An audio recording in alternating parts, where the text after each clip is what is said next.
เตี๋ยวเรือสำเร็จรูปมาแล้วนี่นี่ก๋วยเตี๋ยวเรือกินเด้อ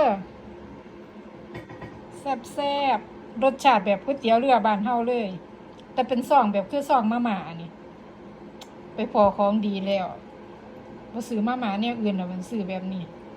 ได้กินเป็นรสชาติก๋วยเตี๋ยวเรือเลยแซ่บ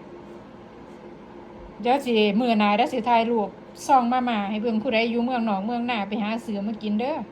แต่อยู่บ้านเฮาน่าจะบ่มีว่ายี่ห้อนี้เฮ็ดออกมาเป็นจังไดผักบุ้งหลังจากที่เก็บผักบุ้งนี้อันกระต่ายมาเอามาใส่มาม่าได้กินเด้อบัดนี้บ่ต้องห่วงแล้วบัดนี้ไล่กระต่ายนี้4-5 รอบเด้อเพิ่นเที่ยวมาเวียนเลาะอยู่นำหมู่นี้เด็ดมากินสมใจอยากแล้วผักบุ้งข่อยได้กินเด้อปลูกผักบุ้ง